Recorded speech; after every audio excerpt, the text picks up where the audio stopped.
살아가면서 말을 참 많이 합니다.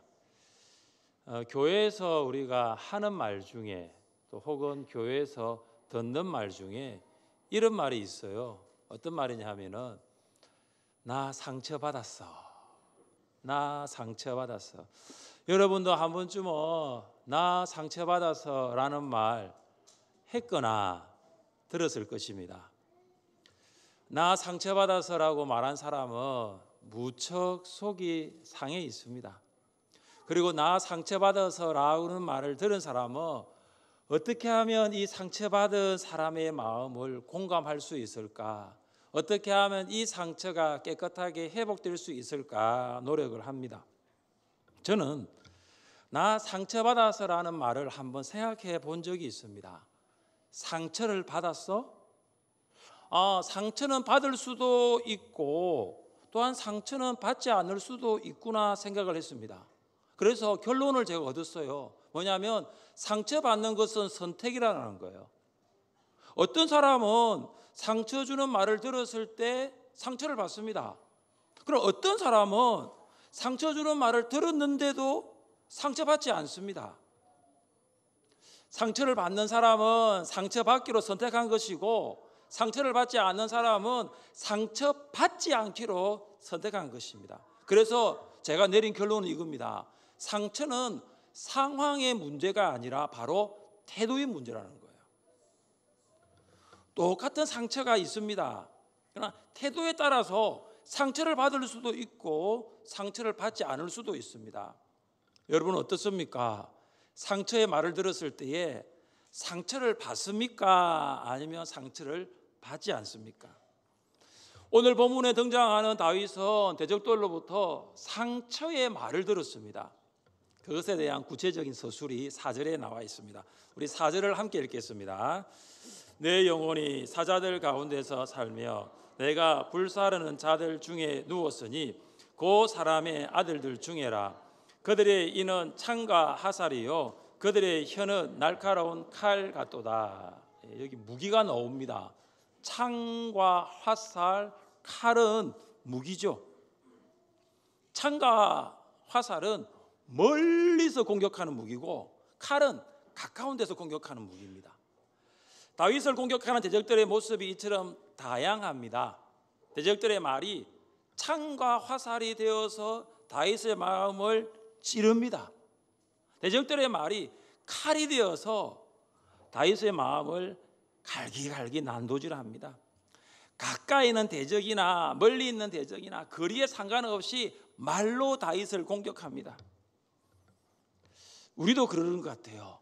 가까이 있는 사람은 만나서 말로 하고 멀리서는 카톡으로 또 보내거든요. 문자로 보냅니다. 그는 거리와 상관이 없잖아요. 여기서 우리가 한 가지 할 수 있는 질문이 무엇입니까? 다윗은 과연 상처를 받았을까요?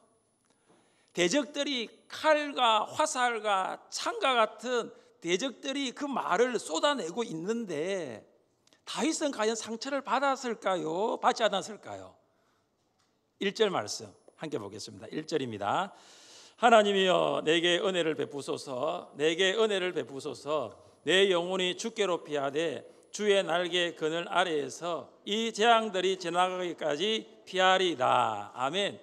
다윗은 칼을 가지고 활을 가지고 창을 가지고 다윗을 대적한 사람들을 찾아간 것이 아닙니다. 다윗은 하나님께서 은혜 베풀어 주시기를 기도합니다. 다윗이 2번이나 연이어서 이렇게 기도하죠. 하나님이여 내게 은혜를 베푸소서. 내게 은혜를 베푸소서. 하나님께 은혜를 베풀어 주시기를 2번 반복한 것은 그만큼 다윗이 대적들로부터 들었던 이 말이 다윗의 마음을 힘들게 했다는 거예요. 다윗은 하나님의 은혜 없이는 이 상황을 해결할 수 없다는 것을 잘 알았습니다. 다윗은 하나님의 은혜만이 대적들의 이 말을 내가 이길 수 있다는 것을 신뢰했습니다. 그래서 다윗은 이런 일들이 다 지나갈 때까지 나는 주의 날개 아래에 피하겠다고 고백합니다. 날개. 이거는 지성소에 보면은 법궤가 있는데 법궤에 보면은 그룹 천사들의 날개가 있습니다. 주의 날개는 대적들로부터 다윗을 보호합니다. 사랑하는 성도 여러분, 우리의 힘으로 해결할 수 없는 문제를 만났을 때 특별히 사랑과의 관계에서 해결할 수 없는 문제를 만났을 때 우리는 누구에게로 달려가야 할까요? 우리는 하나님께로 달려가야 합니다. 하나님께서 은혜의 날개로 보호해 주시면 되는 것입니다. 은혜가 문제를 덮으면 그 문제는 해결되는 것입니다. 하나님의 은혜이면 충분합니다. 할렐루야. 하나님의 은혜이면 되는 거예요. 하나님의 은혜가 해결하지 못하는 문제는 아무것도 없습니다. 하나님의 은혜가 여러분을, 그리고 여러분의 마음을, 여러분의 문제를 덮어주시기를 주님의 이름으로 축복합니다. 다윗은 은혜로 살아가야 되겠다. 은혜로 문제를 덮어주시는 하나님을 어떻게 고백하였습니까? 우리 함께 2절 말씀을 읽겠습니다. 2절입니다. 내가 지존하신 하나님께 부르짖음이여 곧 나를 위하여 모든 것을 이루시는 하나님께로다. 아멘. 다윗은 하나님을 지존자라 불렀습니다. 지존자는 지극히 높으신 하나님입니다. 다윗은 하나님이 만물을 창조하신 창조주와 그리고 다스리시는 왕이심을 알았습니다. 다윗은 하나님이 나를 만드신 창조주시요 나의 인생을 다스리시는 왕이심을 인정했습니다. 그리고 다윗은 하나님을 이렇게 부릅니다. 나를 위하여 모든 것을 이루시는 하나님. 한번 따라해 보겠습니다. 나를 위하여 모든 것을 이루시는 하나님. 지존하신 하나님은 바로 다윗을 위하여 모든 것을 이루시는 하나님이십니다. 지존하신 하나님은 도우시는 하나님이십니다. 지존하신 하나님은 다윗을 가장 선으로 인도하시는 하나님입니다. 사랑하는 성도 여러분, 하나님께서 나를 위하여, 우리를 위하여 모든 것을 이루시는 분이심을 믿습니까? 네, 믿습니다. 어떤 순간에도 하나님은 나를 위하여 모든 것을 이루시는 분이심을 믿습니다. 우리 같이 한번 말씀을 읽어보겠습니다. 우리가 알거니와 하나님을 사랑하는 자, 곧 그의 뜻대로 부르심을 입은 자들에게는 모든 것이 합력하여 선을 이루느니라. 아멘.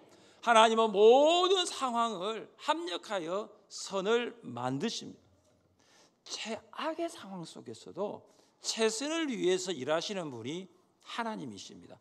하나님께서는 위기의 상황 속에서도 우리를 위하여 일하십니다. 여러분을 위하여 모든 것을 이루시는 하나님을 신뢰하며 살아가시기를 주님의 이름으로 축복합니다. 다윗은 대적들의 말을 듣고 난 다음에 하나님께 나아가 기도하며 은혜로 해결받았습니다. 모든 것이 하나님의 은혜로 응답되었습니다. 그런 후에 다윗이 이제 어떻게 살겠다고 하였습니까? 우리 7절 말씀 함께 읽습니다. 7절입니다. 하나님이여 내 마음이 확정되었고 내 마음이 확정되었사오니 내가 노래하고 내가 찬송하리이다. 아멘. 다윗은 2번 반복하여서 마음의 확정을 강조합니다. 마음이 확정되었다. 이 마음의 확정은 마음이 이제 굳어졌다라는 거죠. 마음이 세워졌다는 것이고 마음이 이제 고정되었다는 것입니다. 다윗도 상처는 받지 않았지만 이 대적들의 말 때문에 마음이 흔들린 것은 분명합니다. 왜냐하면 그가 이제 확정되었다라고 말하기 때문입니다. 이제는 더 이상 마음이 흔들리지 않습니다. 대적을 향해 있었던 마음이라면 이제 하나님께로 향해 있습니다. 주님께 대한 신뢰가 견고해졌습니다. 그래서 다윗은 내가 하나님을 노래하겠습니다. 내가 하나님을 찬송하겠습니다 라고 말하고 있습니다. 사랑하는 성도 여러분, 마음이 흔들리면 찬양이 될까요? 되지 않을까요? 마음이 흔들리면 찬양이 되지 않습니다. 입술은 움직일 수 있겠죠. 근데 마음이 지금 흔들리고 있는데 찬양에 집중이 안 됩니다. 우리가 찬양할 수 없는 이유가 무엇입니까? 내 마음이 하나님께로 고정되어 있지 않고 여전히 내 마음이 흔들리기 때문입니다. 찬양은 마음 모아하는 거예요. 찬양의 마음을 모아서 전심으로 하는 것입니다. 그래서 마음이 모아지면 그때 찬양이 시작됩니다. 오늘 우리는 초원에서 준비한 찬양으로 하나님께 영광을 돌립니다. 초원에서 많은 것들을 모으셨네요. 옷도 하나로 모으셨어요. 이제락 초원이네요. 지저스. 좋습니다.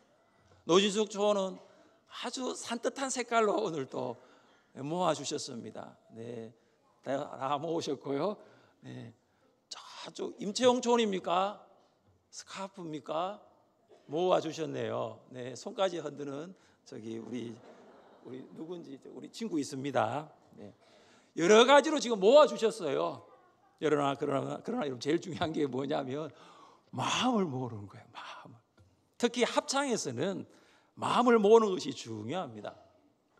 마음을 모을 때 소리가 하나가 됩니다. 마음을 모을 때 하나님께 진정한 찬양을 올려드릴 수 있습니다. 마음을 모을 때에 하나님께서 우리의 찬양을 기뻐하십니다. 마음 모아 찬양하시기를 바랍니다. 자, 옆 사람 쳐다보십시오. 지금 이 가사를 계속 묵상하지 마시고 오늘 이 가사 지원도 안 되고 지금 혹시 내가 해야 할 그 파트에 대한 그것도 좀 내려놓으시고 심사는 제가 합니다. 네, 옆 사람과 이야기합시다. 마음 모아 찬양합시다. 마음 모아 찬양합시다. 여러분 마음을 모아 찬양하십시오. 오늘 초원 찬양 축제 이미 하나님이 여러분이 하는 준비하는 모습을 다 받으셨어요. 그래서 하나님께서 여러분에게 다 말씀하십니다.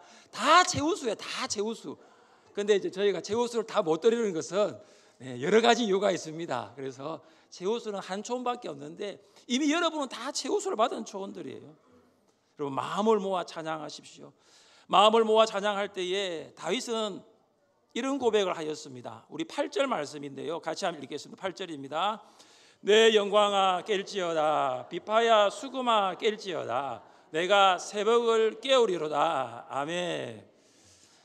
갑자기 새벽 이야기 나오니까 또 부담되시는 분 있죠. 이 새벽 기도 이야기하는 게 아니에요. 8절은 새벽 기도가 아닙니다.